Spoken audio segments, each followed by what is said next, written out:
Vamos lá, boa noite a todos. Vamos dar início aí a mais um programa Colocando o Processo em Prática. É um programa da ESA, da Escola Superior de Advocacia aqui da Bahia. Queria agradecer mais uma vez, reiterar o agradecimento à diretoria da OAB da Bahia, na pessoa do seu presidente Fabrício Castro Oliveira. Queria agradecer a Thaís Bandeira, nossa diretora-geral da ESA, e toda a diretoria da ESA. Sem a participação, sem o apoio da OAB e da ESA, não seria possível realizar esses programas. Toda quarta-feira, às 18 horas, a gente traz aqui sempre duas grandes personalidades para poder tratar do processo civil. Sempre com esse viés prático, sempre querendo ajudar e contribuir no exercício da profissão, dos advogados, dos magistrados, dos promotores que nos assistem, dos estudantes de direito também. E hoje nós vamos ter aqui duas grandes personalidades, como sempre, para poder falar de um tema central, que é relacionado aos precedentes judiciais no sistema processual civil brasileiro. Vamos ouvir hoje o professor Alexandre Câmara, que é doutor em Direito Processual Civil pela PUC Minas, que é professor da Fundação Getúlio Vargas, da FGV Rio, da EMERGE, que é a Escola de Magistratura do Rio de Janeiro, que é desembargador lá no Tribunal de Justiça do Rio de Janeiro. Câmara, grande amigo, vai falar sobre precedentes, súmulas e aceleração do processo. E temos aqui também, para falar sobre esse tema, para tratar especificamente dos precedentes e a efetividade da prestação jurisdicional, meu amigo Frederico Keller, que é juiz federal do Tribunal Regional Federal da 5ª Região, juiz instrutor lá no STJ, mestre em Direito Público pela Federal de Pernambuco, onde também é professor adjunto. Sejam bem-vindos, Câmara, Fred, sintam-se em casa, virtualmente aqui na Bahia, né? Então, sejam bem-vindos à Bahia, ainda que virtualmente. Na realidade, eu brinco que não é só, mas sejam bem-vindos à Bahia, porque a gente tem gente assistindo em todos os lugares, não só de Salvador, mas do interior da Bahia e de outros lugares do Brasil. Então, sejam bem-vindos à Bahia virtualmente e sejam bem-vindos à ESA, a Escola Superior de Advocacia, no ambiente da OAB, que é um ambiente sempre que a gente busca acolher as pessoas, discutir democraticamente os temas. Queria agradecer muito por vocês terem topado participar, terem aceitado o convite, e vamos começando logo o tema. Vamos começar com o Fred, com o Frederico Keller, que vai falar sobre os precedentes e a efetividade da prestação jurisdicional. Fred, seja bem-vindo, a palavra está com você. Olá a todos, muito bom estar aqui com vocês. Agradeço ao meu amigo Donias pelo convite e à Escola da Advocacia da Bahia. É uma honra estar com vocês aí, com meu amigo Alexandre Freitas Câmara, né, a referência no tema. E eu vou falar sobre precedentes e efetividade da prestação jurisdicional. Até uma curiosidade, o tema da palestra do Câmara, precedentes, enunciados de súmulas e a aceleração dos processos. E esse título até gerou uma discussão interessante num grupo, quando eu fui divulgar a palestra, e devido ao termo aceleração. Então, assim, há, às vezes, uma discussão sobre se o termo aceleração ele tem sempre um viés negativo ou não. Eu mesmo não compartilho desse entendimento de que a aceleração teria sempre um viés negativo. Quem pensa assim já contrapõe a aceleração à ideia de razoável duração do processo. Mas, no fundo, são rótulos apenas, né? São palavras, e o que importa é a gente ver o conteúdo da coisa. Tanto que, e aí eu me lembrei, nessa discussão aí, a gente conversou sobre isso, lá nos Estados Unidos eles chamam de Speedy Trial Clause, quer dizer, a cláusula de julgamento rápido, julgamento acelerado. Na Alemanha se chama de Beschleunigungsprinzip, que é o princípio da aceleração. Esse princípio aí, ele também é citado no direito espanhol, por exemplo, a doutrina espanhola cita muito. E, obviamente, isso com viés positivo, né? Então, só para... pelo que eu conversei com o Câmara, ele também deve trazer essa palavra num viés positivo. Quando a gente diz aceleração, não quer dizer que é aceleração assodada, retirando direitos fundamentais, contraditório, devido ao processo legal. mas sim aceleração, como quando um advogado diz, olha, eu quero despachar para agilizar o processo, nesse sentido, de dar o julgamento célere e devido, né? Bem, inicialmente, meus amigos, cabe fazer uma pequena introdução de algo que o Câmara fala muito bem, né, no livro dele, levando os precedentes a sério, os padrões decisórios a sério, né? Foi a tese do Câmara, que deu esse livro excelente aí sobre o tema. Ele trata disso com muito rigor, com muita precisão, de que, na verdade, ao se trazer um sistema de precedentes, o CPC não trouxe nenhuma common lawização do nosso direito. Não é que a gente agora está caminhando rumo ao common law, né? A gente continua sendo um sistema de civil law, e como a Câmara bem explica, há vários sistemas de civil law, e cada um com seu ordenamento jurídico diferente. Então, por isso se fala até em sistema de precedentes à brasileira, como alguns preferem, né?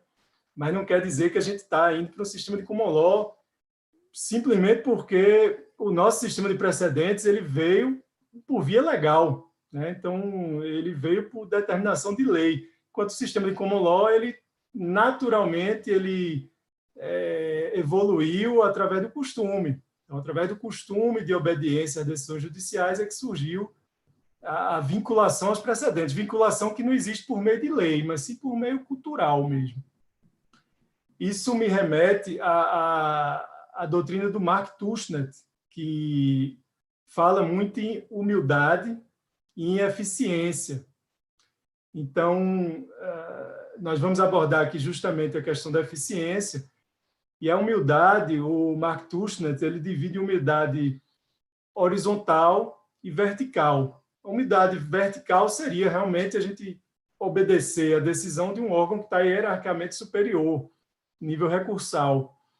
E isso é o que a gente tem aqui no Brasil, dos precedentes vinculantes, né, em nível vertical. Mas também existe a humildade horizontal, que é quando um magistrado, o magistrado de primeira instância, ele pega uma causa, julga, o outro magistrado, depois que pegasse uma causa similar, ele, por humildade, ele poderia também seguir o precedente do colega de mesma instância.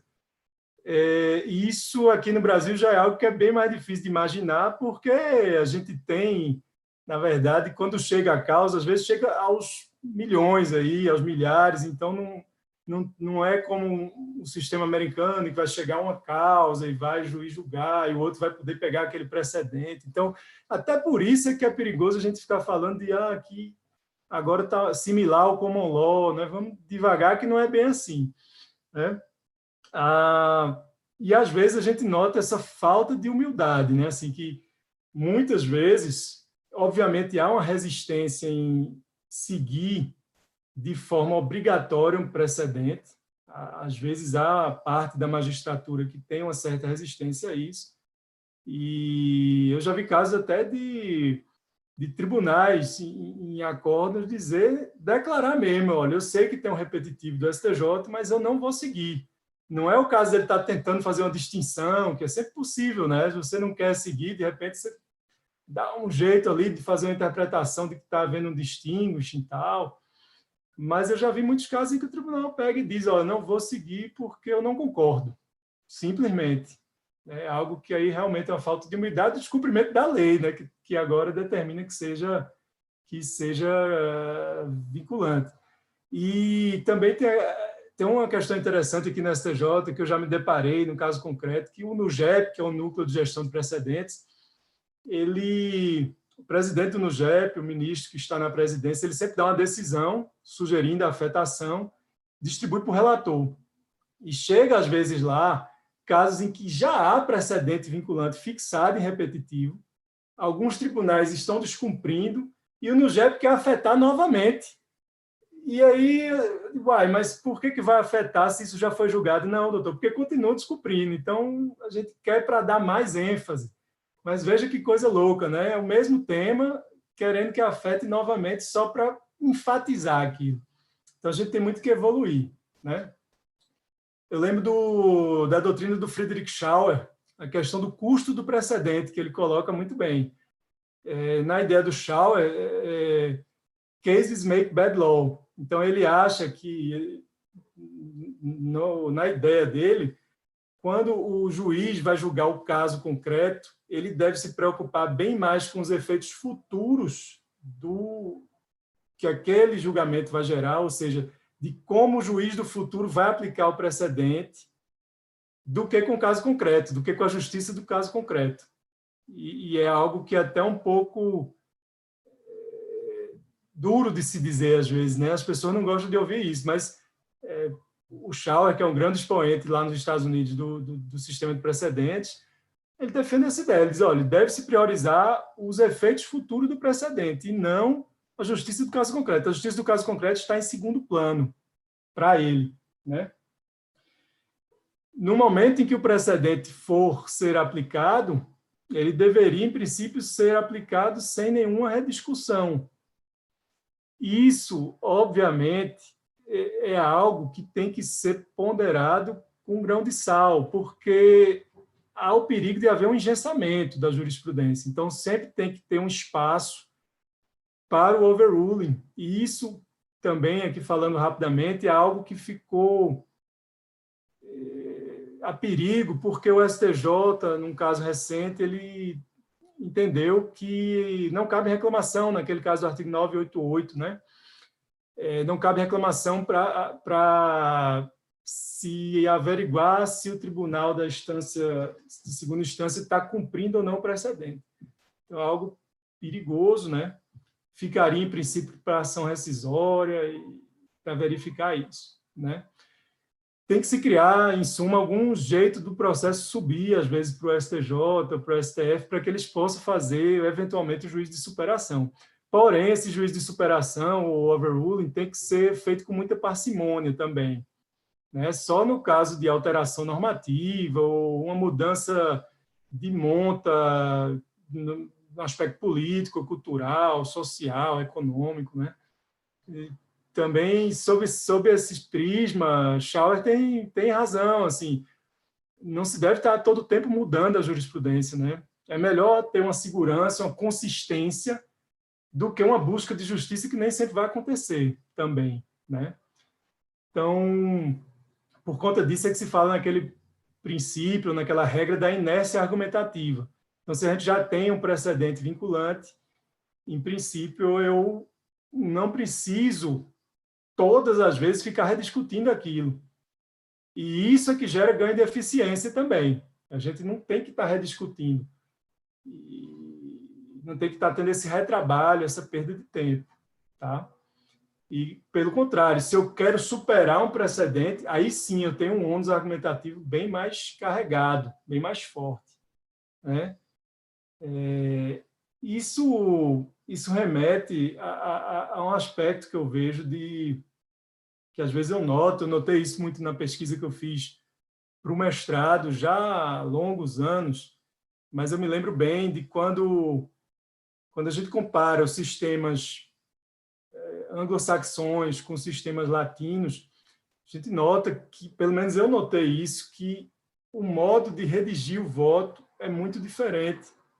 A gente tem uma verborragia muito mais acentuada, os votos são mais prolixos. Então, a gente percebe, por exemplo, na Corte Interamericana de Direitos Humanos, às vezes você vê o relator dando um voto lá de 100 páginas, e aí vem o vogal, ele, para concordar com o relator, não é para discordar, mas só para corroborar, ele junta mais 110 páginas ali. E isso gera, ao invés de às vezes, só dizer aquele com o relator, né? Melhor seria, às vezes, com o relator apenas. Por quê? Porque isso gera, pode chamar até de uma jurisprudência ouriço ali, né? Cada um vai para um canto, cada ponta do ouriço aponta para um lugar. Então, isso acontece bastante, talvez até pelo debate aqui no Brasil ser público, e o debate até transmitido ao vivo também. Então, há essa necessidade, principalmente nos casos mais importantes e nos repetitivos também.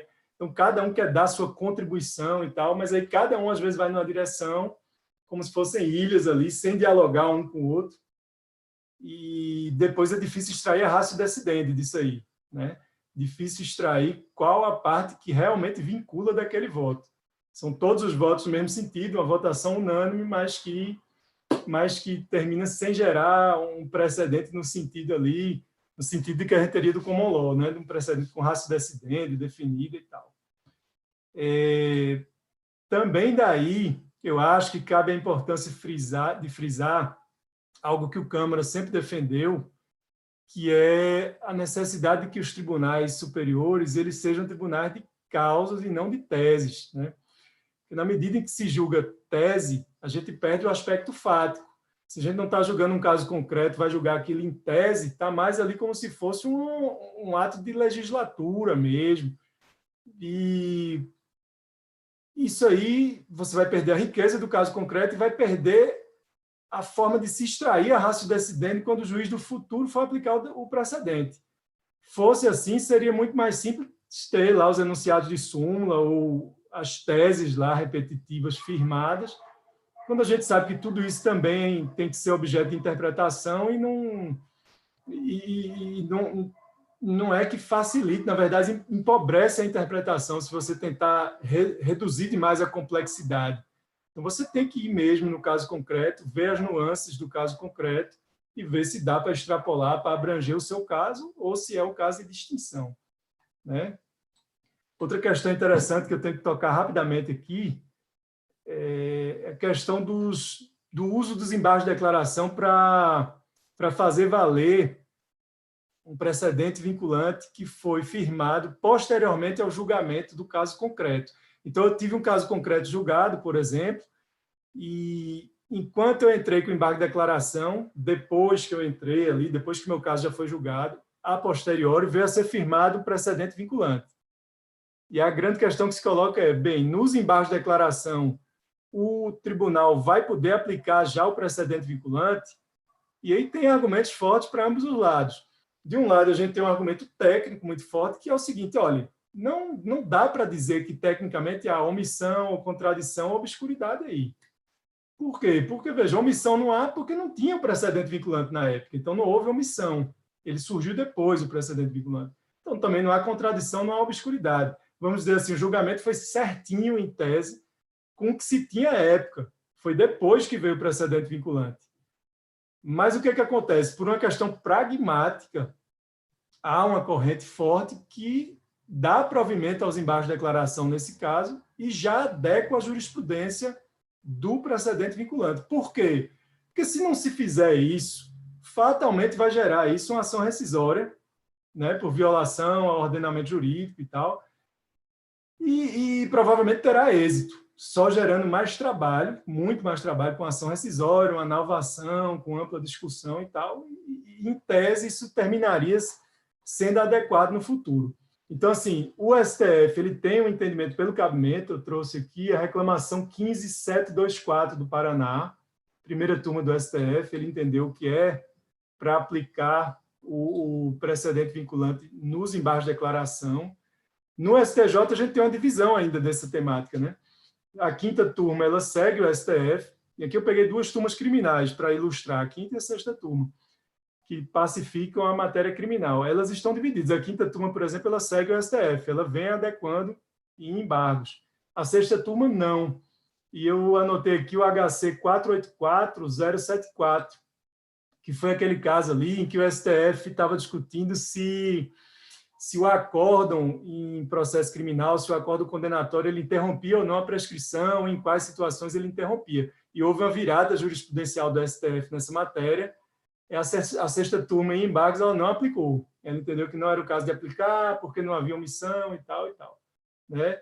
Essa discussão é muito importante e eu acho que ela, de um lado, tem um argumento pragmático e de eficiência, e do outro tem um argumento de técnica jurídica e legalidade estrita, né? Enfim, só para a gente refletir. Eu não sei como é que... Mas, Fred, se me permite uma interrupçãozinha. Esse tema também pode ser assim, tratado analogamente com aquela questão da modulação da eficácia temporal dos precedentes. Ou seja, porque aí a gente tem fundamentalmente três correntes, né? Uns dizendo que seria possível doutrinariamente aplicar retroativamente, no meu modo de ver é um perigo. Uns dizendo que seria possível aplicar somente prospectivamente para os casos futuros, sem aplicar para o caso concreto, e outros dizendo que é possível aplicar no caso concreto e nos casos futuros. Porque se a gente. Aí vem esse aspecto pragmático também, que se a gente entende que só é possível aplicar prospectivamente sem aplicar no meu caso, então imagine, eu sei que há precedentes contrários à minha tese, porque há um precedente contrário à minha tese. Eu movo uma ação, apresento um motivo para a superação e, ao final, eu consigo a superação. Né? Veja, de um lado, a parte contrária vai dizer o quê? Bom, mas nesse caso aqui não deve ser aplicado porque eu estava contando, pelo princípio da proteção da confiança, eu estava contando com o seguinte, eu estava seguindo a posição do tribunal. E agora que o tribunal mudou o entendimento, superou o precedente, eu estou me vendo surpreso com isso. Só que, de outro lado, como a gente também permite a criação, a edição e a superação de precedentes por meio de ações individuais e não só de ações coletivas, a gente tem aí um panorama em que, veja como é que o jurisdicionado, sabendo que tem um precedente contrário ao interesse dele, moveria a ação. Se ele pensasse assim, mas se eu conseguir a superação, só vai ser aplicado para os próximos casos, e não para o meu caso.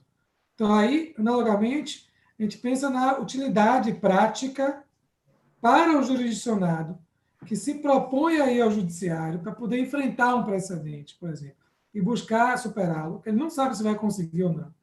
Então, o incentivo que ele tem é imaginar que isso vai ser aplicado ao caso dele. Porque se ele for imaginar que isso vai ser aplicado, se a gente pensar em termos de macro-justiça, que vai ser aplicado só para o futuro, você acaba inibindo que cada jurisdicionado propõe uma ação assim, buscando a superação, e aí, veja, acabaria não havendo a superação. Então, eu acho que esse tema dos embargos pode acabar caindo um pouco nisso. O que você acha? Adonias, eu enxergo aí duas situações um pouquinho diferentes. Uma é a parte lutando pela superação no caso dela.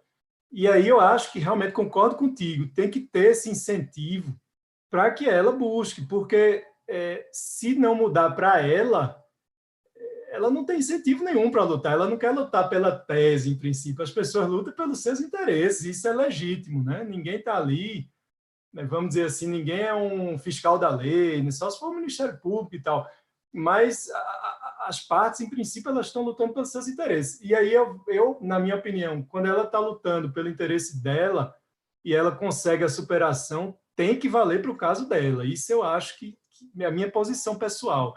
Agora, o caso dos embargos, vê o que ele pode gerar. Ele pode gerar o seguinte, a parte está perdendo, ela não tem precedente favorável a ela vinculante ali, pelo contrário e tal, e ela, às vezes, se a gente for superar nos embargos, o sistema pode estar estimulando a que todo mundo fique embargando declaração, inventando alguma omissão, só para esperar, procrastinar, para esperar para ver se há um precedente vinculante que vai surgir depois. Mas eu confesso que essa matéria aí é muito complicada mesmo. E como juiz, quando eu atuo lá na turma recursal, nos embargos de declaração, nossa turma aplicava sim. Nos embargos de declaração, a gente já adequava a jurisprudência. E veja que no juizado isso é ainda pior, porque no juizado não tem rescisória. Então, assim, nem vai ser possível se eu vou deixar transitar, porque os embargos de declaração não tem omissão aqui, eu vou deixar transitar. Mas não cabe nem rescisório. Então, você transita sabendo que já está descumprindo o precedente vinculante. É algo seríssimo. Talvez fosse o caso de pensar numa alteração legislativa para incluir, numa das hipóteses de embargo de declaração, a observância precedente vinculante que vier a surgir e tal, alguma coisa desse tipo, né? Não sei. Depois eu quero até ouvir o Câmara também sobre isso. Mas aí, se ele quiser, na hora que ele for falar, aí ele pode abordar também. Né? E como eu já devo estar demorando muito, eu só quero trazer mais duas coisinhas aqui. Posso falar ainda ou estou demorando demais? Posso ir um pouquinho mais? Rapidinho. 2 minutinhos. Vamos lá. Ó. Tem 2 casos aqui. Um que eu peguei, são 2 casos que foram julgados. Aliás, um foi levado a julgamento e foi adiado, e o outro foi efetivamente julgado. São repetitivos, que estão na primeira sessão do STJ. Então, é um caso que bem interessante de umas ambulâncias do serviço do SAMU, para saber se precisa ou não de enfermeiros em todas as ambulâncias, porque o serviço é dividido em tipos de ambulância, né? Então, tem ambulância tipo A, tipo B, tipo C e tal, dependendo com o risco, de acordo com o risco de morte da pessoa. E nos casos em que não há esse risco de início, se diagnostica ali que a situação é de uma situação que não é grave, que não há risco de morte, se tem que ter enfermeiro obrigatoriamente nessa tripulação da ambulância. Esse caso é interessante, não é pela questão de mérito, eu só estou dando uma visão, mas a questão processual qual que é? Essa matéria, quando ela chegava no STJ, o STJ nunca conhecia dela, então não tinha nenhum recurso especial julgando o mérito dessa questão. Por quê? Porque o STJ entendia que a questão era infralegal, tinha a ver com as portarias do Ministério da Saúde que aplicava essa questão dos enfermeiros e tal. Mas, na verdade, eu sei que era possível assim você alegar a lesão à lei, e a lei que prevê a profissão de enfermagem e tal. Mas o STJ, talvez até por uma questão de comodidade, ele não conhecia desses recursos especiais. Qual o problema que aconteceu? Houve um IRDR na 4ª região, e lá se firmou um entendimento que diverge de outras regiões, de outros tribunais regionais federais. E a matéria chegou no RESP, no IRDR, no STJ. E, em princípio, o STJ pensou em não conhecer da matéria, porque, veja, é uma matéria que, tradicionalmente, ele entendia que era infralegal. Mas, no caso concreto, pelos debates, parece que se vai conhecer. Por quê? Porque quando a questão vem em IRDR, e até tem doutrina que sugere que houvesse uma espécie de remessa necessária, né, no IRDR, uma remessa necessária para o STJ, que era uma ideia bem interessante, que terminou não sendo colocada no código. Mas por que essa ideia de remessa necessária? Porque a ideia é que se pacifique nacionalmente, trata-se de uma lei federal aqui. Se você ficar com 2 ou mais regiões decidindo de forma diversas, você vai ter um serviço de ambulância que o cidadão brasileiro tem uma lei federal, mas cada cidadão vai ter um serviço de ambulância diferente. É algo bem estranho, né?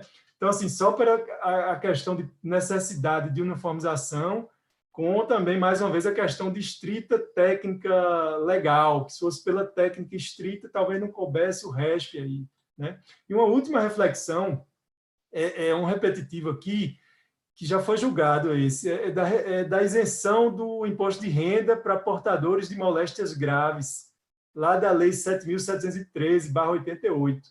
E qual é a questão? É se isso deveria ser estendido para quem está em atividade ou se isso fica apenas para os proventos de aposentadoria e de pensão.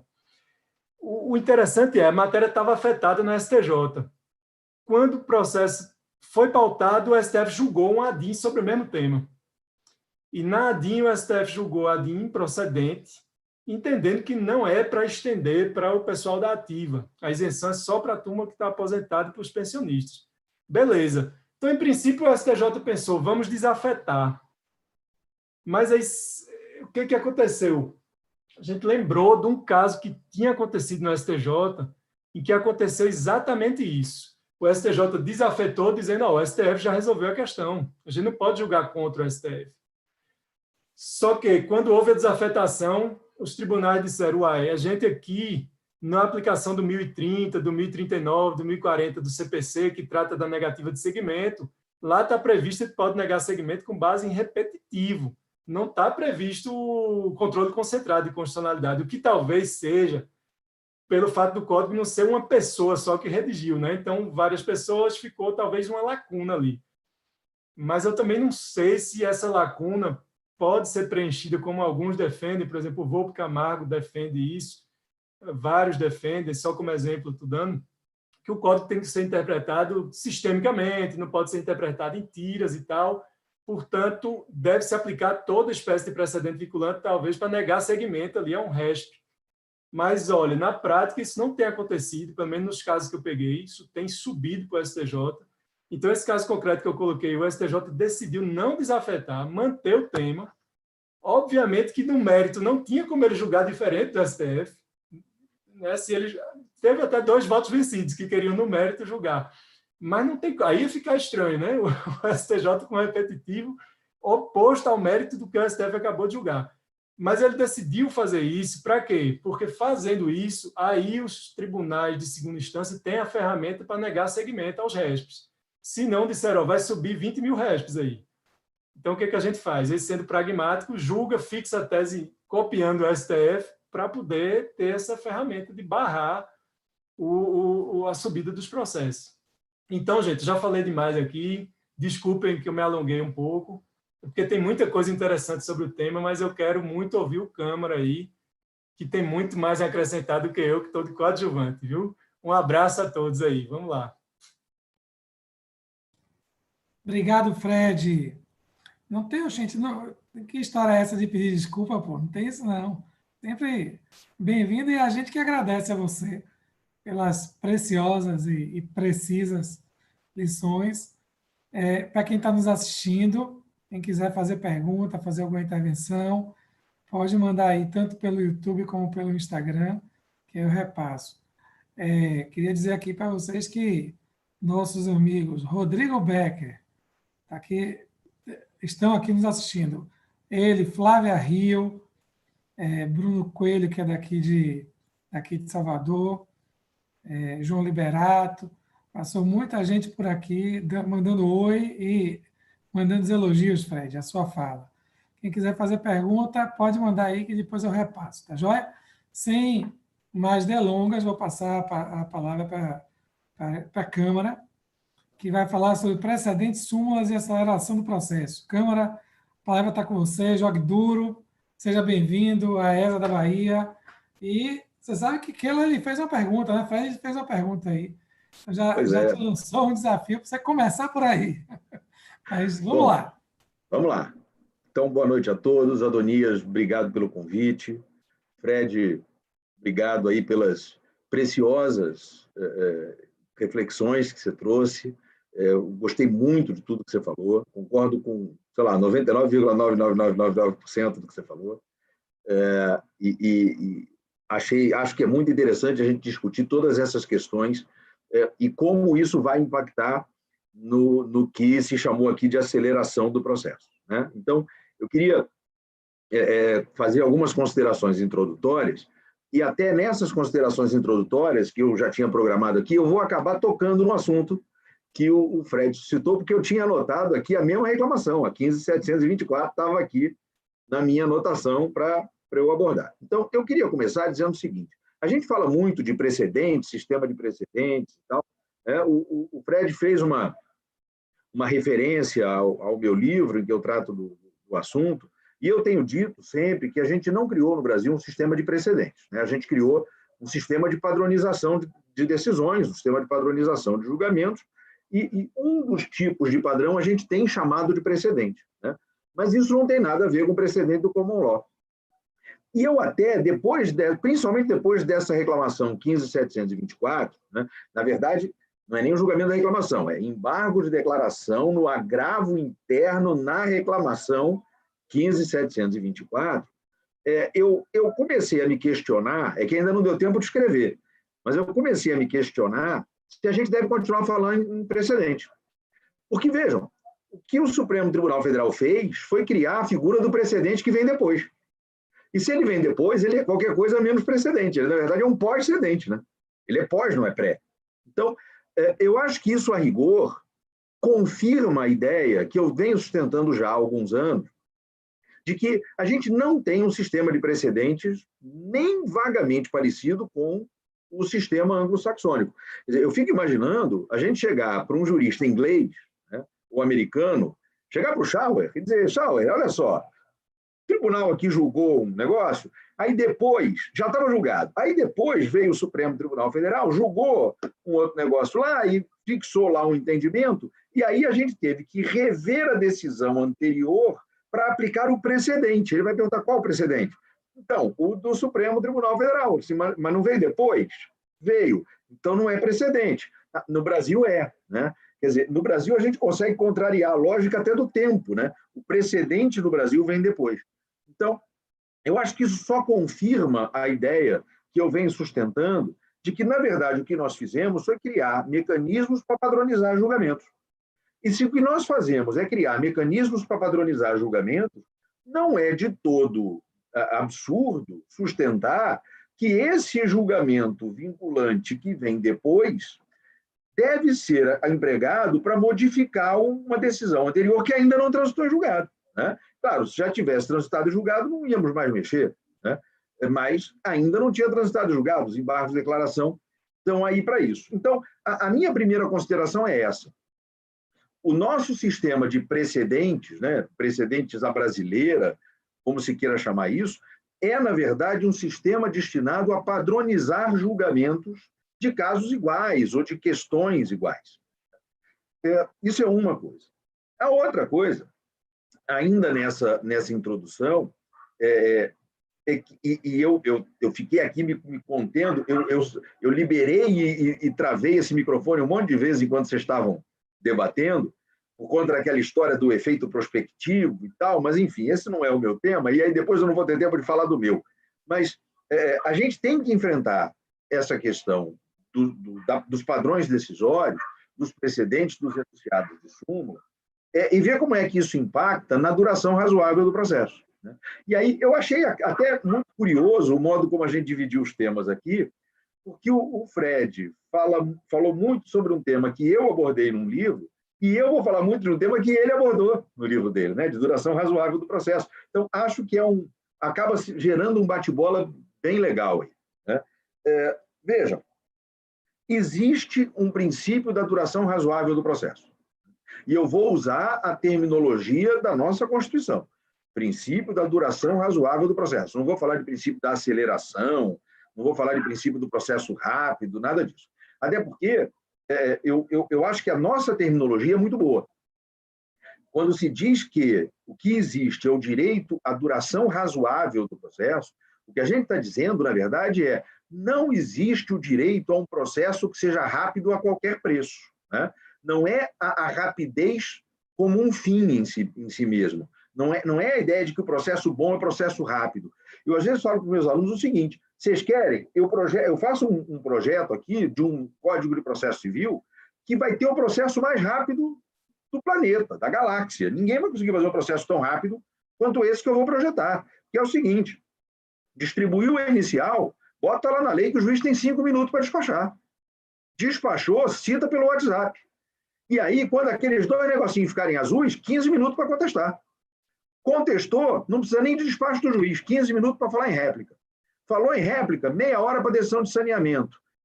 Proferiu a decisão de saneamento, 2 horas para produzir prova. Depois das 2 horas para produzir prova, 10 minutos para cada um falar em alegações finais, meia hora para o juiz proferir sentença. Pronto, o processo é rápido. No mesmo dia que ele começar, ele termina. Agora, eu garanto que vai ser o pior processo do mundo. Ninguém vai conseguir conceber um processo tão ruim quanto esse. Porque se a gente quer um processo que respeite garantias, contraditório, fundamentação das decisões, direito de produzir prova, se a gente quer um processo com garantias, a gente quer um processo que demore algum tempo. Né? Então, a gente tem que entender que o direito à duração razoável do processo na verdade, o direito a um processo sem dilações indevidas, que, aliás, é uma terminologia que a doutrina espanhola usa muito. Né? O Fred fez referência ao direito espanhol.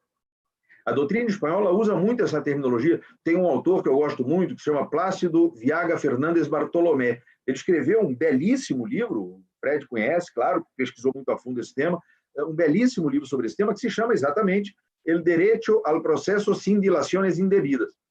E ele diz um negócio que eu acho genial, e eu tenho repetido muito isso. Ele diz o seguinte: se é verdade, e é verdade, que existe o direito a um processo sem dilações indevidas, de outro lado, então, a gente tem que reconhecer que não existe direito ao processo sem dilações devidas. As dilações devidas têm de acontecer. Então, a gente tem que dar prazo para a parte se defender, a gente tem que dar prazo para a prova ser produzida, a gente tem que dar prazo para o juiz examinar a prova, para poder elaborar uma decisão decente, que preste, que examine todos os detalhes, seja bem fundamentada, tempo para as partes recorrerem e contrarrazoarem, tempo para o tribunal examinar aquilo tudo. Então, o processo tem que demorar algum tempo. O que ele não pode é demorar um tempo que não seja o razoável. O que isso quer dizer? É claro que não tem uma fórmula mágica. Não vamos dizer que o processo tem que levar 6 meses na primeira instância e 3 meses na segunda. Não é isso, né? Cada caso é um caso. Mas é uma ideia vaga, mas que a gente pode apresentar, de que o processo não deve demorar nem mais, nem menos do que o tempo necessário para produzir os resultados aos quais ele se dirige, né? Então, a ideia é essa. Se o processo demorar um dia a mais, foi ruim, porque ele atrasou. Se ele demorar um dia a menos, foi ruim, porque a gente suprimiu alguma garantia de alguém em algum lugar, né? Então, essa é a ideia de duração razoável. E, a partir dessa ideia, a gente pode, sim, construir mecanismos legítimos de aceleração. Porque vai ser uma aceleração, vai ser um incremento de velocidade que não vai suprimir nenhuma garantia. E, por isso, ela é legítima. E se a gente for lá no inciso 78 do artigo 5º da Constituição, lá está dito que todos têm direito à duração razoável do processo e que há um dever do Estado de estabelecer mecanismos para assegurar a celeridade da sua tramitação. A palavra celeridade aparece lá. Então, que celeridade é essa? É a celeridade que faça o processo tramitar na velocidade que ele tem que tramitar, não demorando nem mais, nem menos do que o necessário. O processo não pode ser nem rápido demais, nem moroso demais, né? É como um carro numa rodovia, né? Assim como você tem um limite máximo de velocidade, você tem um limite mínimo. As pessoas às vezes não se lembram disso, né? Mas nenhum carro pode trafegar numa rodovia numa velocidade inferior ao mínimo permitido. E o mínimo é sempre a metade do máximo, né? Então, se você está numa rodovia que a velocidade máxima é 100 km por hora, você não pode trafegar menos de 50. Porque um carro muito moroso na rodovia é um perigo. Imagina, você está lá numa rodovia, a velocidade é 100 km por hora, você está a 90. Faz uma curva fechada, tem um carro a 20 na sua frente, você não vai conseguir parar. Quando você vira o carro, você já entrou na traseira dele, né? E com o processo é a mesma coisa. O processo rápido demais suprime garantias, mas o processo moroso demais, ele priva o titular do direito, do seu direito, por mais tempo do que isso é aceitável. Então, a gente tem que buscar essa velocidade adequada, né? Essa velocidade que é razoável. E por isso é legítimo que, a partir de padrões decisórios, precedentes e enunciados de súmula, a gente construa métodos destinados a assegurar a duração razoável do processo. Como é que isso funciona? O nosso Código de Processo Civil, que foi feito a milhares de mãos, né?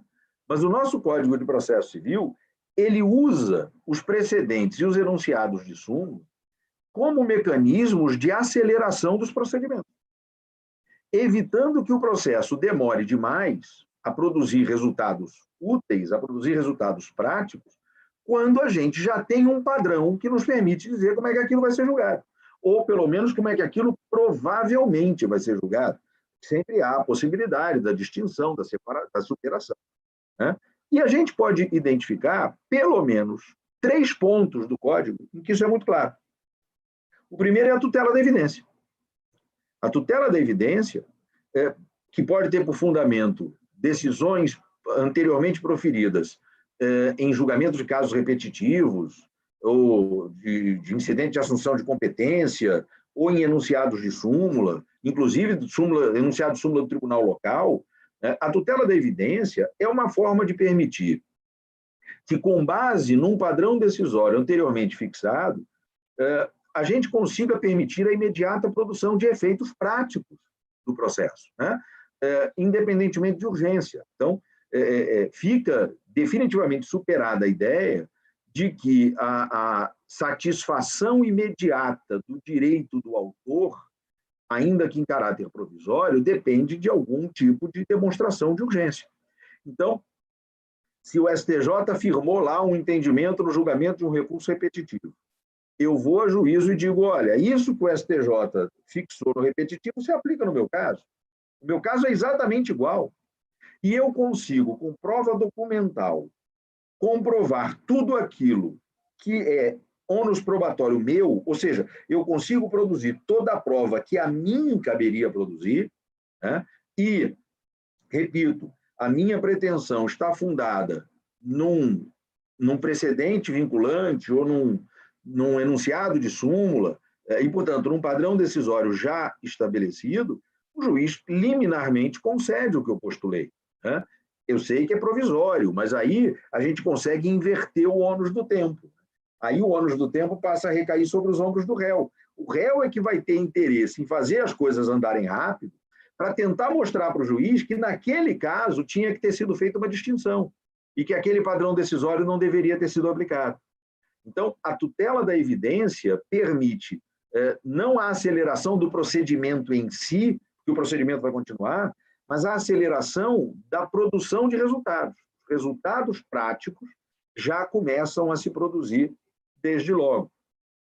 De outro lado, a gente tem a improcedência liminar, né?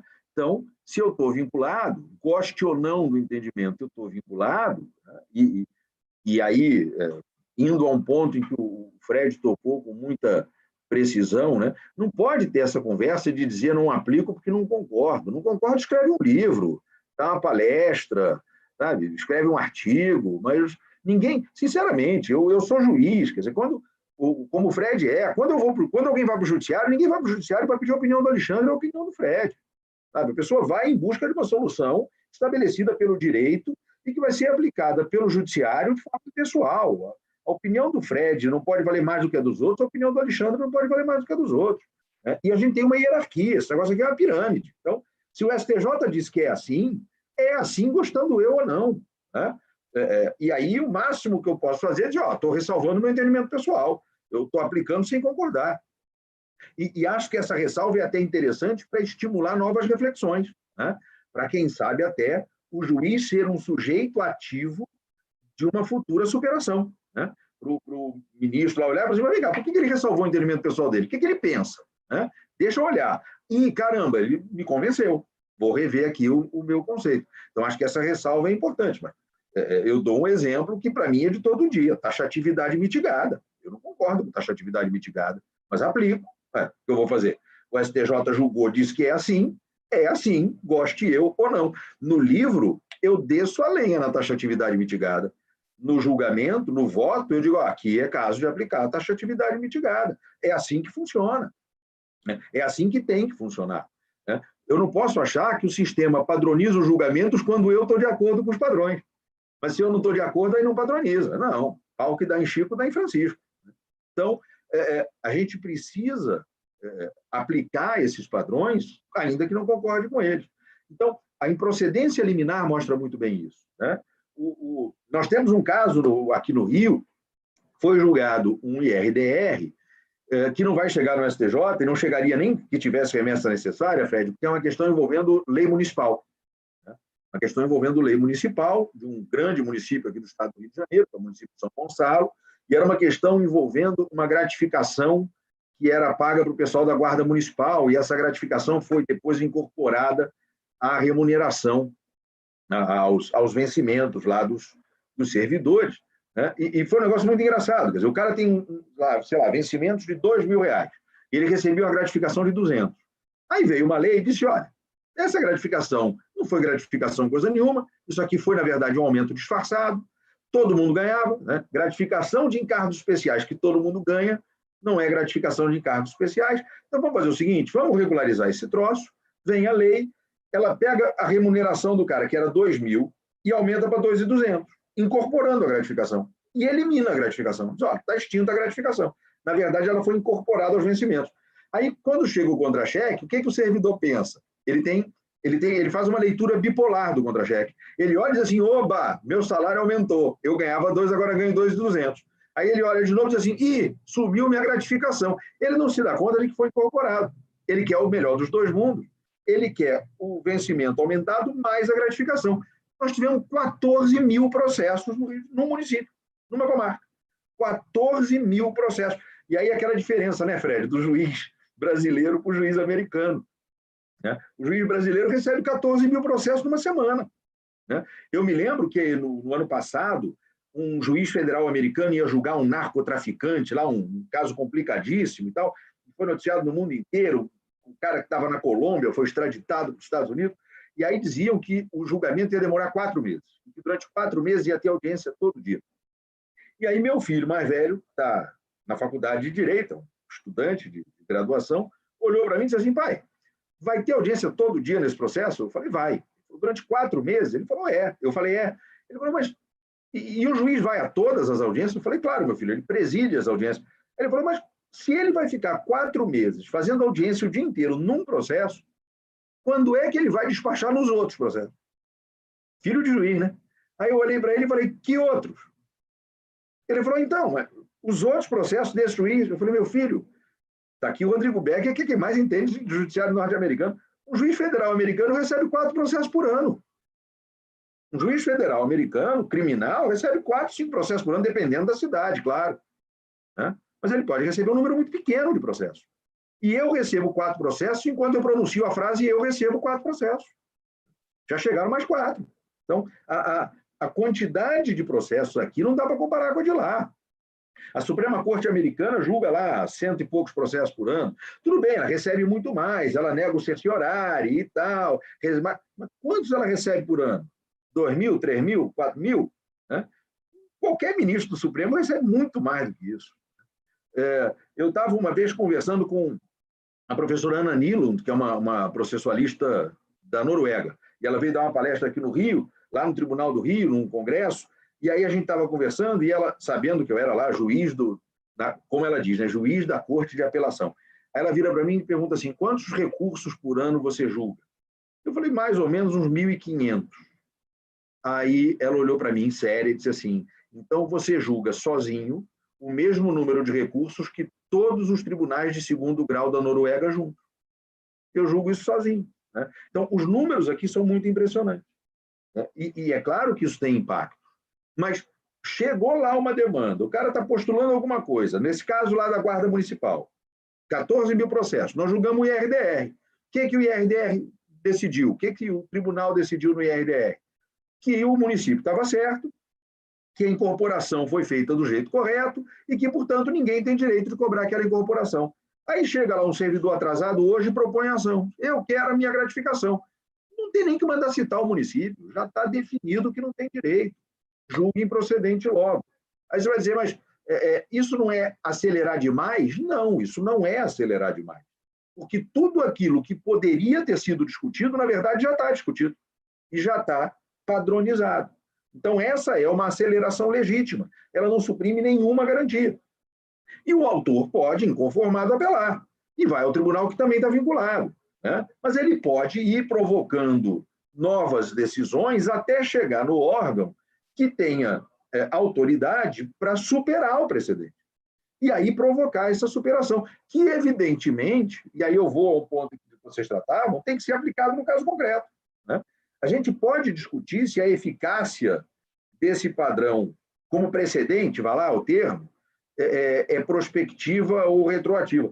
Mas eu acho que a gente tem que separar. Uma coisa é o efeito de julgamento, outra coisa é o, chamemos assim, efeito de precedente. O efeito de julgamento é para o caso concreto. O tribunal está julgando o caso. Não faz sentido eu dizer, olha, eu estou julgando aqui o caso, o processo Adonias versus Fred, e estou fixando um entendimento que se aplica a todos os casos, menos ao caso que eu estou julgando. Espera aí, como assim? Então, eu estou fazendo doutrina, eu estou fazendo lei. Eu tenho que julgar o caso. O efeito de julgamento é para o caso concreto. Agora, o efeito disto como precedente é só para o futuro? Retroage? A modulação é regra? A modulação é exceção? Isso é outra discussão. Mas eu não vejo como negar a aplicação do novo entendimento ao caso concreto, senão ninguém mais vai tentar superar coisa nenhuma. Né? E aí o direito engessa de vez. Então, a gente precisa compatibilizar tudo isso. E um outro mecanismo que eu acho que é importantíssimo, tentando me ater aqui ao tempo, porque eu acho que eu estou em cima do limite, Mas acho que um terceiro mecanismo que a gente tem que lembrar é o da atribuição ao relator do poder de julgar recursos monocraticamente, aplicando esses padrões decisórios anteriormente firmados, o 932, inciso 4º, e o 932, inciso 5º. Então, chega lá um recurso para mim, eu olho e digo, não, mas isso aqui o STJ já julgou no repetitivo, isso aqui já está acumulado. Julga monocraticamente, não precisa levar para o colegiado, né? E isso gera uma aceleração. Aí você vai dizer, mas o vencido vai entrar com agravo interno. Ok, ele vai entrar com agravo interno, mas ele corre o sério risco de ser multado, né?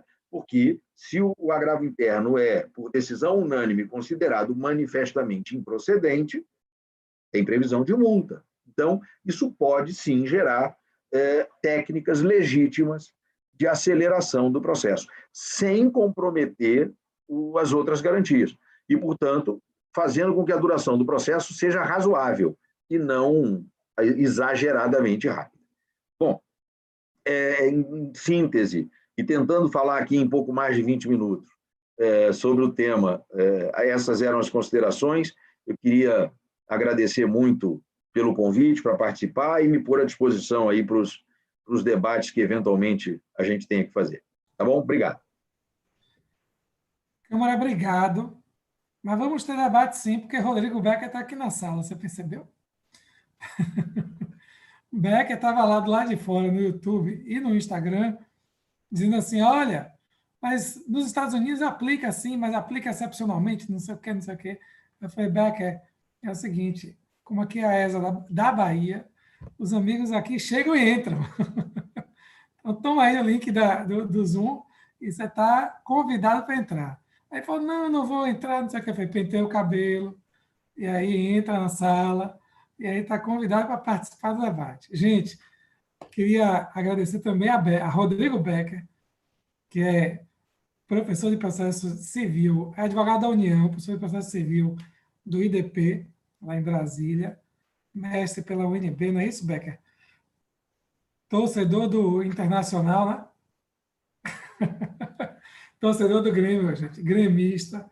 Pode abrir seu áudio, não fique tímido, não. Participe ativamente. Eu quero só fazer uma observação antes do presidente Rodrigo, meu presidente Rodrigo Becker falar. Tirando o Marco Félix Jobim, todo processualista gaúcho é gremista. Todos. Só o Marco Félix Jobim que não é. Todos, desde Galeno Lacerda, todos são gremistas. Por uma razão simples, né? Os processualistas são os melhores cabeças do direito e, portanto, as melhores cabeças também futebolísticas. Pois é. E aí, Becker, como bem lembrou a Câmara, Becker é presidente da ABPC, Associação Brasileira de Processo Civil, que reúne aí diversos professores e amigos, todos estudiosos do processo. E inclusive todos que estão nessa sala, né? Hã? Todos que estão nessa sala. Exatamente, todos somos membros da ABPC, exatamente. E sua biblioteca, Becker, eu estou vendo aí, também é bem dividida. De um lado, livros, de outro lado... Aqui é só viagem. Aqui é só viagem. Pois é. Aqui é livre Mas, e na Becker, frente é livre. Comente aí. Você estava fazendo os comentários lá fora, por isso que eu convidei você aqui. Não sei se tem. Assim, eu queria fazer... Assim, se me permite, 3 minutos. Primeiro, saudar o Câmara, que é um ícone aí para a gente, né? Sempre uma pessoa que a gente sempre gosta de escutar. E meu amigo Fred, que briga muito comigo, mas que a gente faz as pazes meia hora depois no dia seguinte a gente briga de novo, aí a gente faz as pazes, não tem problema. Aí eu ligo para o Marco Aurélio para reclamar dele, aí fica tudo por isso mesmo.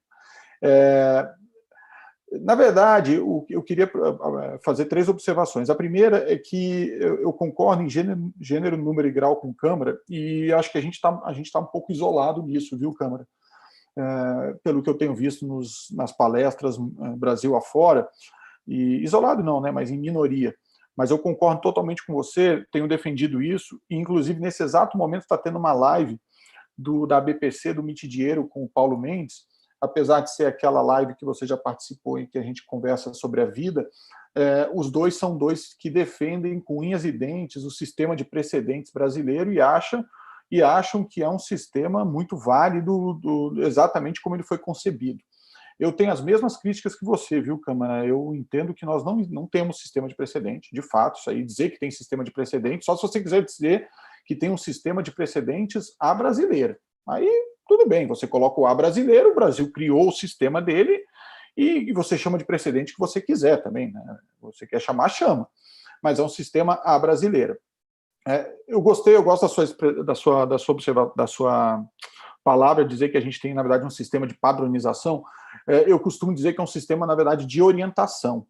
Nós temos um sistema orientativo. Você tem lá no 927 e no 928, você tem lá dizendo o que vai orientar os tribunais embaixo, e os tribunais embaixo, por óbvio, deveriam seguir, né? Deveriam seguir. Não seguem, e a gente sabe por qual razão, alguns não seguem, e talvez aqui o Câmara e o Fred sejam os melhores para nos falarem disso, porque são magistrados e conseguem entender que cabeça de magistrado é difícil de se entender. Então, a gente sabe que tem juiz aí que fala claramente que não vai seguir, pronto. E aí fala, se o Supremo quiser, eu já ouvi isso de juiz na minha frente dizer, se o Supremo quiser, ele que reforme minha decisão. Eu tenho autonomia, independência funcional e de decisão, e decisória, e, portanto, eu vou decidir do jeito que eu quero. Então, a gente não tem. E aí, por que a gente se diferencia do sistema norte-americano, que é o sistema que a gente quis se basear, né? Porque lá é cultural. A questão lá é cultural. A gente tem que parar de achar que no Brasil vai se impor a fórceps o sistema de precedente. Você vai precisar de 500 anos para isso. Isso vem da Idade Média.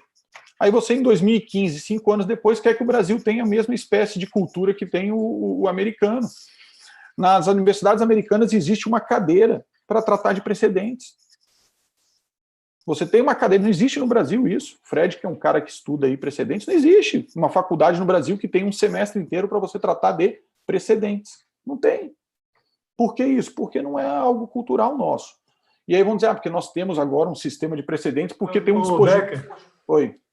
Lá na Federal de Pernambuco, a eletiva que eu dava era precedentes, mas não é obrigatória. Perfeito, Fred. Mas é como você bem falou, eletiva porque você se dispôs a falar sobre aquilo que era importante. Mas não é. Lá nos Estados Unidos é obrigatório. Você precisa fazer uma cadeira de precedentes. Você precisa fazer uma cadeira estudando a Suprema Corte Americana e você precisa entender como funciona o sistema lá de precedentes. Nós não temos isso. Aí vem um artigo do Código que diz que na verdade nem diz que vincula, né?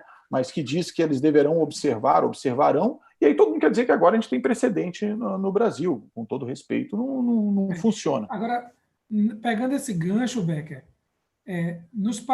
assim, para quem já teve a oportunidade de estudar fora, nos países de common law, a própria lógica da aula, a própria sistemática da aula é diferente. Sim. Não é só ter uma disciplina voltada para precedentes. Mas veja, aqui a gente ensina como, olha, o CPC diz isso, diz aquilo outro, o Código Civil diz isso, diz aquilo, e a gente explica em abstrato e depois vai tecendo os comentários. Num sistema de ensino, nas faculdades, nos sistemas de common law, a gente parte do contrário.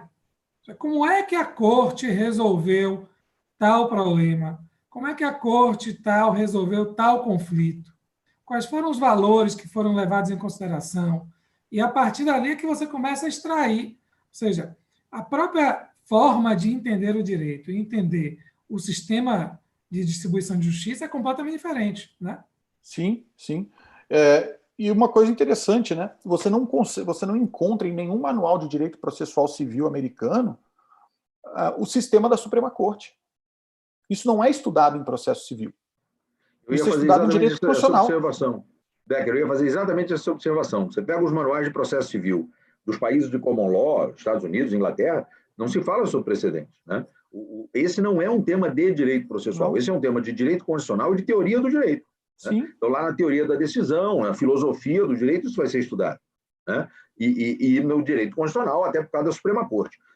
Mas não é um problema de processo civil. Então, os processualistas ingleses e americanos têm dificuldade de entender por que a gente estuda precedente sendo processualista. Né?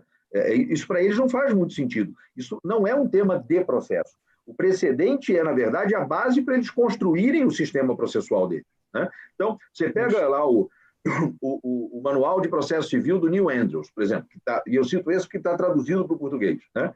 Ele, nas notas de rodapé, ele cita um precedente atrás do outro, mas não tem uma página para ele explicar o que é um precedente, né?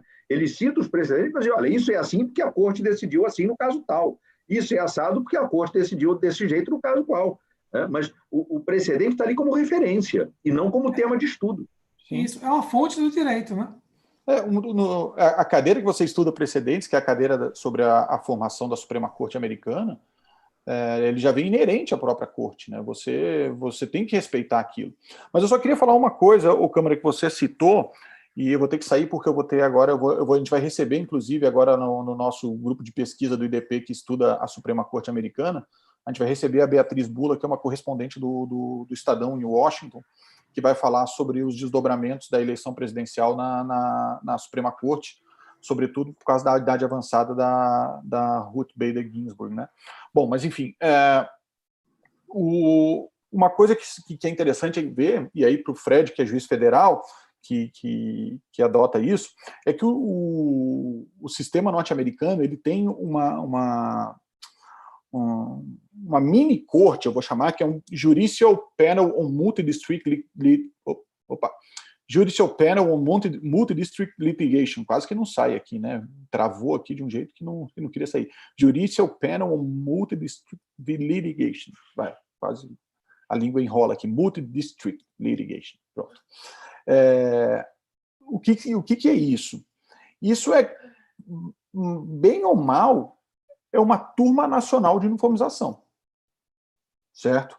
Eles pegam juízes federais, existe lá a regra aqui de composição desses juízes federais, eles pegam esses juízes federais e falam, olha, a função de vocês aqui é achar processos que estão em trâmite nesse momento que tratem da mesma matéria no âmbito federal, né? Porque a gente sabe que os estados têm uma autonomia muito maior lá, então eles não têm como fazer essa avocação. No âmbito federal, vocês vão achar esses processos, a gente vai designar um juiz para decidir, e esse juiz vai decidir essa questão e ela vai ser aplicada para os demais processos. Por que eu estou falando essa observação? Porque isso eu tenho ouvido falar muito nessa ideia de que nos Estados Unidos não existe de forma alguma o precedente a posteriori igual tem no Brasil. Existe. Excepcionalmente, nesses casos assim, existe. Não existe, de fato, na Suprema Corte. Você não vai ver a Suprema Corte, um tribunal falar assim, vou esperar aqui para ver, vou esperar eles formarem, né, a decisão e depois eu vou vir e vou aplicar aqui. Isso não existe. Muito embora possa um juiz, vamos imaginar, um juiz que estivesse lá esperando, como foi feita uma decisão, até que eu coloquei no Twitter agora, uma decisão que decidiu é feio, né? Uma decisão que resolveu o conflito acerca da competência para julgar crimes ocorridos em reserva de indígenas. Se o juiz está com um caso igual àquele, o juiz pode falar, calma lá, vou esperar a Suprema Corte aqui decidir, certo? Só que tem um detalhe, a Suprema Corte decide em 1 ano isso, né? Porque é o termo que eles chamam. Então, o que começa num termo, termina no termo. Então, você não vai ter muita espera. Ou existe uma outra coisa, que é a Suprema Corte avocar esse processo. E falar, olha, você está julgando um processo igual ao que eu tenho aqui. Então, manda aqui para mim, que a gente vai julgar tudo da mesma forma. O Becker. Então, assim, só estou falando isso porque essa ideia nossa, de que o precedente vai ser a posteriori, é nossa, certo? Nossa, porque para eles isso não é precedente, né? Eles, na verdade, é uma forma de você uniformizar, padronizar a decisão no âmbito do Judiciário Federal norte-americano. Mas sim, a gente tem a possibilidade existe a possibilidade, excepcionalmente, de você ter um caso que é aplicada uma decisão em casos que estão em curso, porque ela foi formada para aplicar naquele caso. Eu só não entendi aí, mas vai sobrestar os processos? Então, a questão é assim, Fred. Não, os processos são reunidos num juízo. É isso mesmo, eles são reunidos num juízo. Você tira daquele juiz e manda para o outro. Mas aí não é igual o caso que a gente estava falando dos embargos de declaração, não. Não, só que tem um detalhe, se ele não acha um processo, vamos imaginar que ele não acha um dos processos, certo? Ele não reuniu um dos processos. A decisão daquele tem que ser igual para o outro.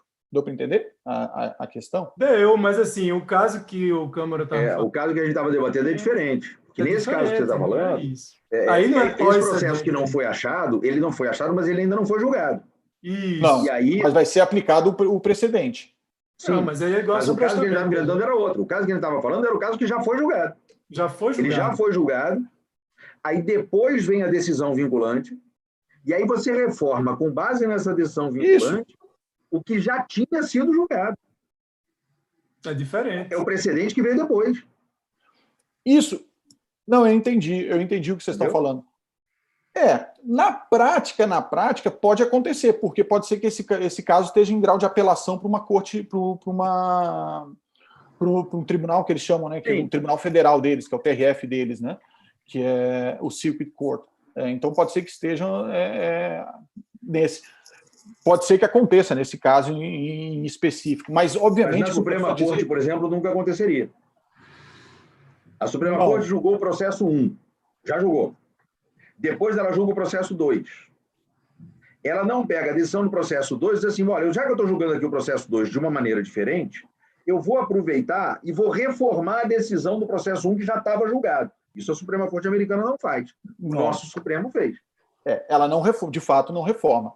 O que ela faz é dizer bem claro, que até uma discussão, que até vou fazer um parênteses aqui que é interessante. O que ela faz é dizer bem claro que está overruling, né? Que ela está reformando aquele entendimento anterior e que a partir de agora o entendimento é esse. E aí eu vou fazer só uma observação. Mas ela não reforma o anterior. Não, ela não muda, que ele fica. Ela não reforma. Porque o nosso Supremo muda. Isso, é verdade. E eu não critico, eu não critico, né? Porque o nosso sistema não é o dos americanos. Não é, de fato.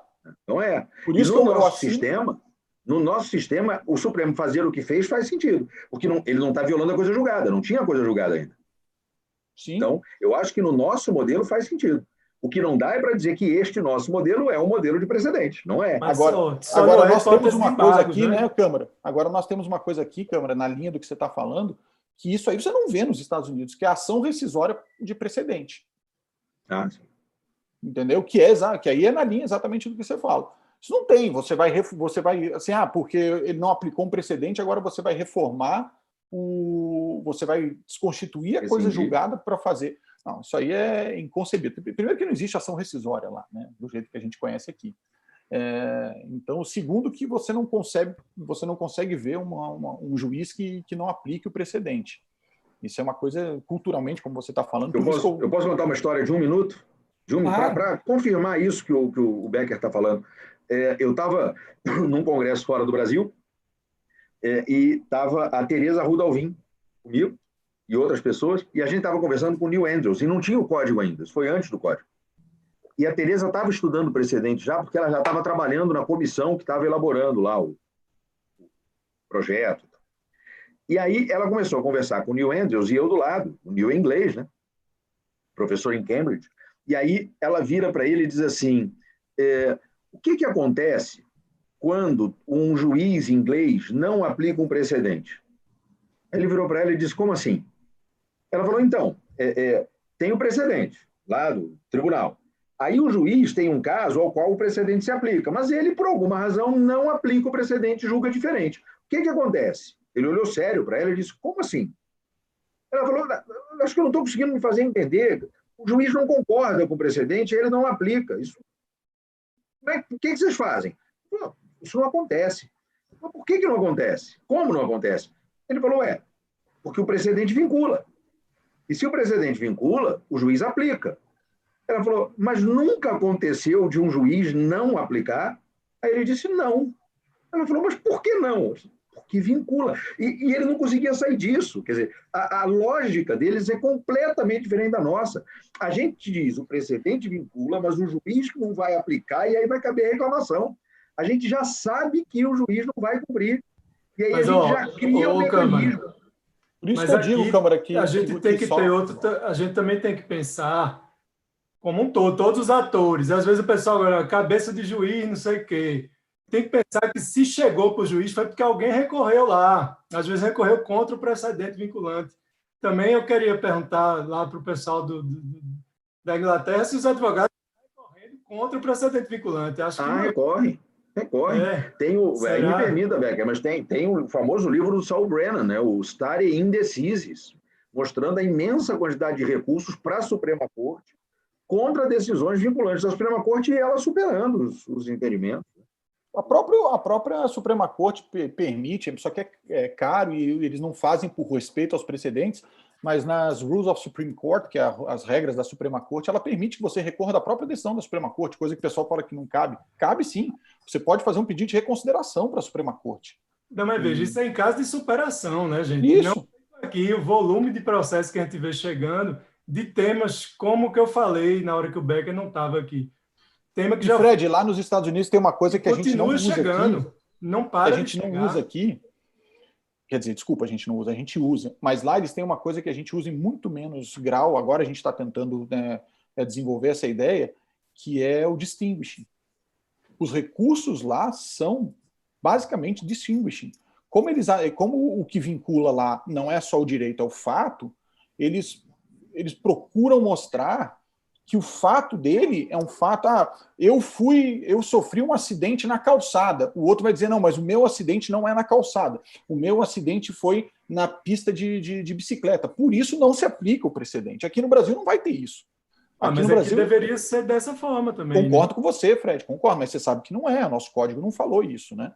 Então, eles têm muito mais esse apego aos detalhes e na hora de você fazer o recurso... A distinção é pressuposto de admissibilidade, é isso?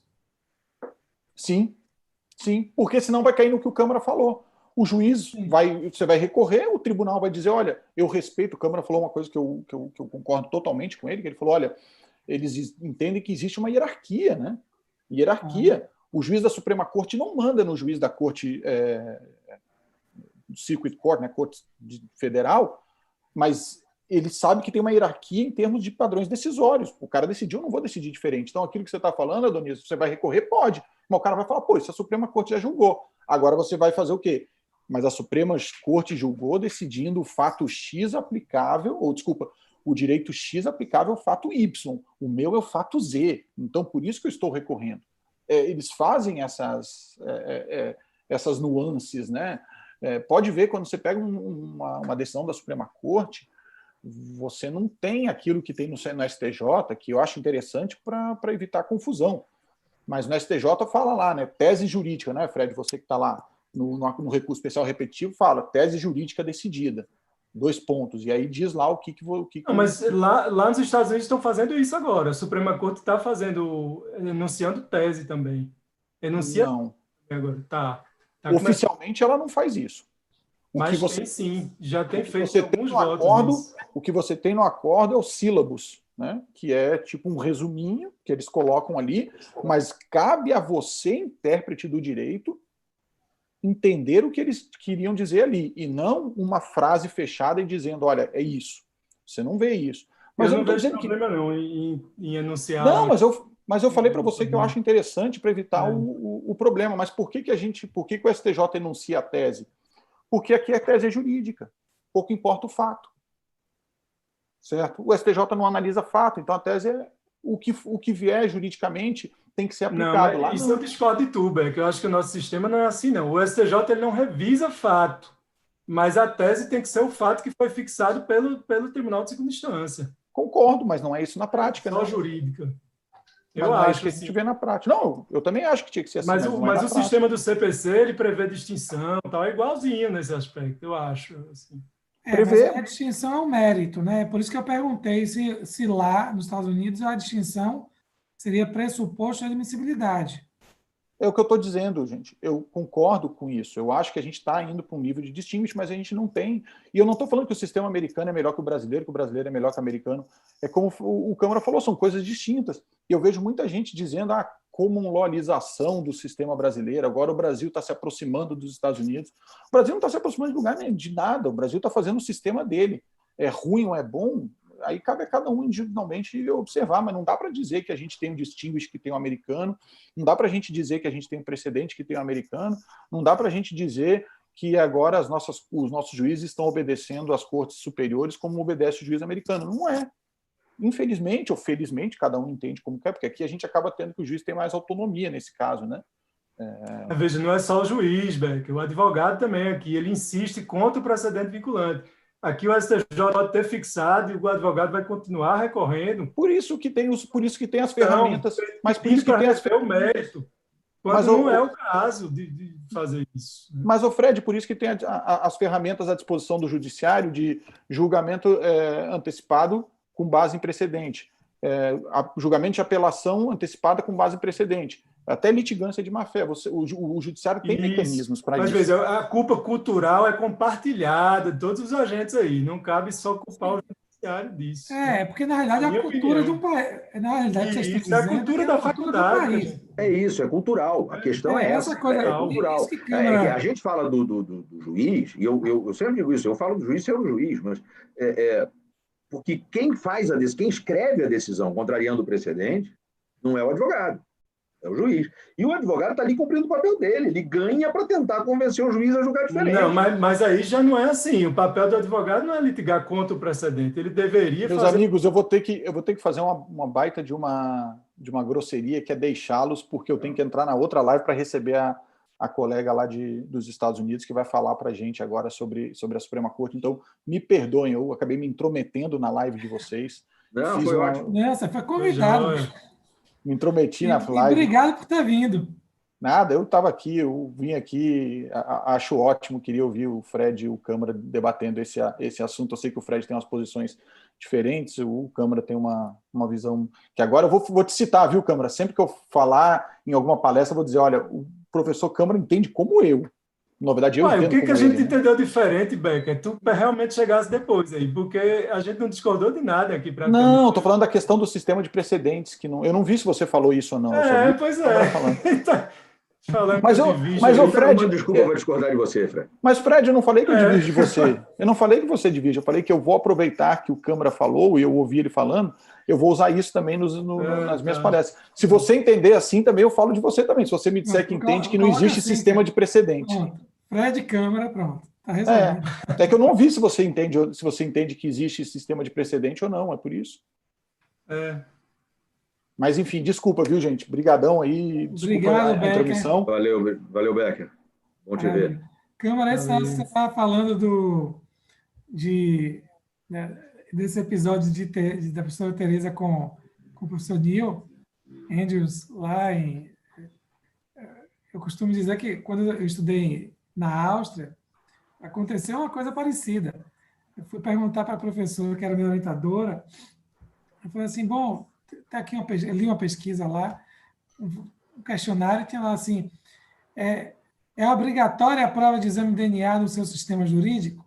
Ela respondeu assim, sim, somente para ações de investigação de paternidade.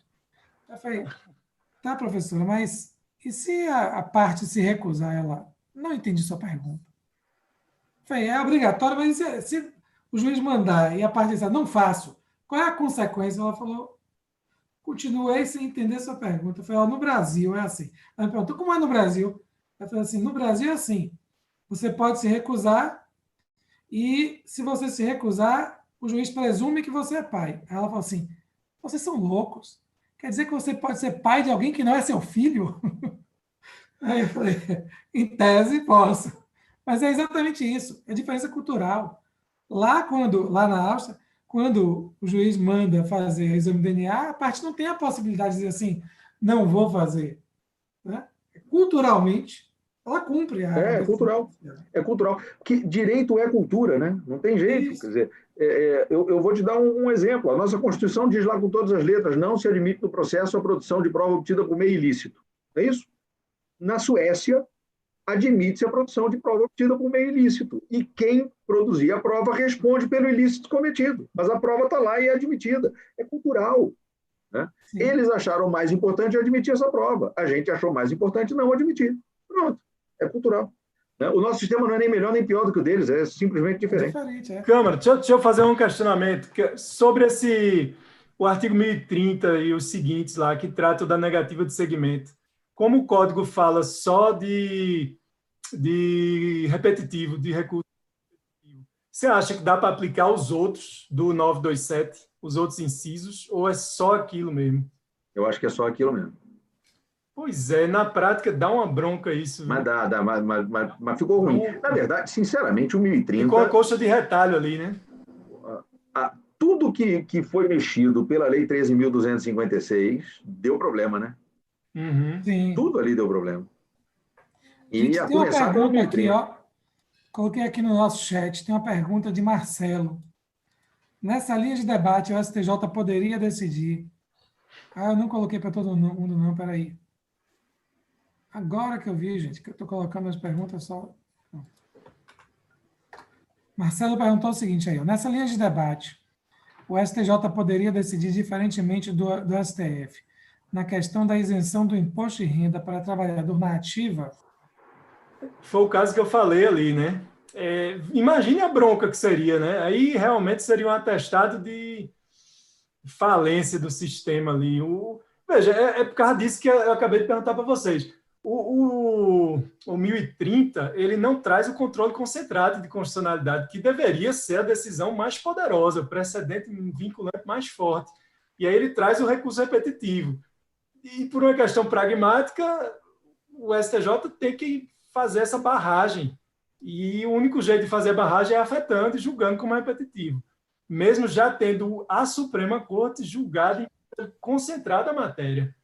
Na prática, poderia sair resultados opostos, embora fosse algo que não devesse acontecer. Mas, veja, aí o que a gente pensa? Poxa, o STJ é desafetado e não julgado, para não gerar esse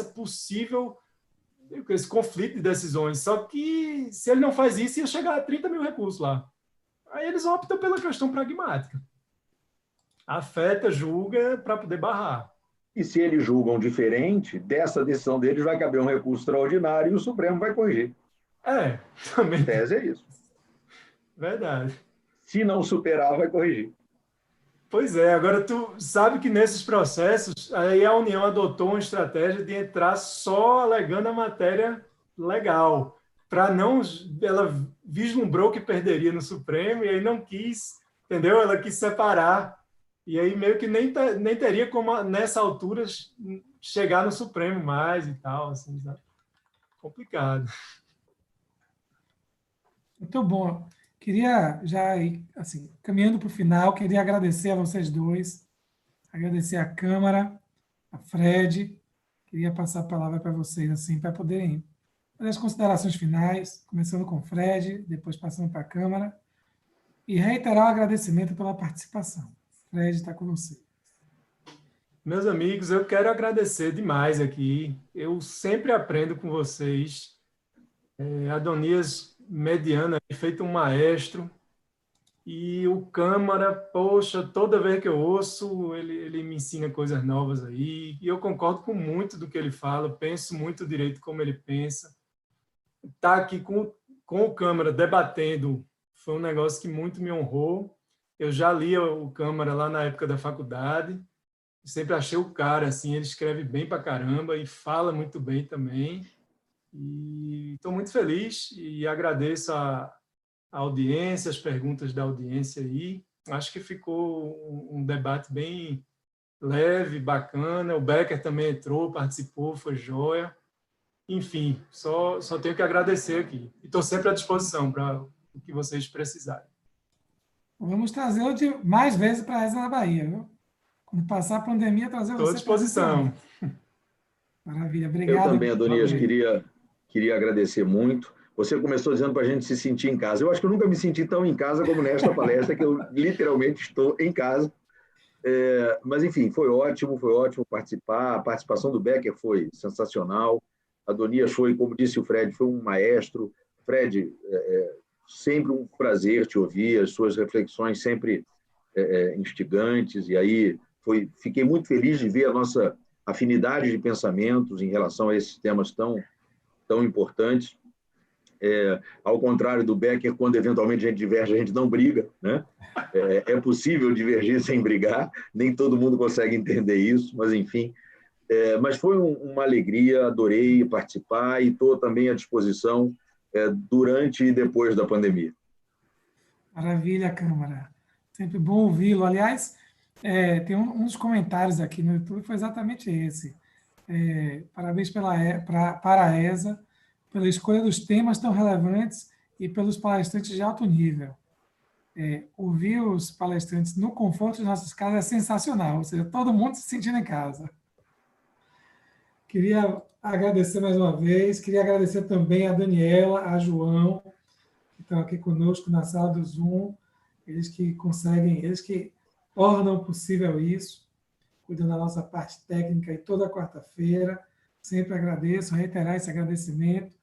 Queria dizer que na próxima quarta-feira a gente vai ter mais uma edição. Vamos ouvir os professores Leonardo Carneiro da Cunha e Ronaldo Kramer.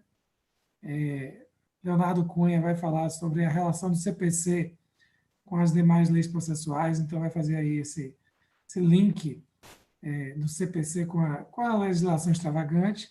E Kramer vai falar sobre os poderes do relator. Então, esperamos todos na próxima quarta-feira. Câmara, Köhler, obrigado e voltem sempre à ESA da Bahia. Um abraço, boa noite a todos, gente, boa noite a quem nos assistiu e fiquem em casa, fiquem com saúde, que é o que mais importa nesse momento. Abraço a todos. Tchauzinho.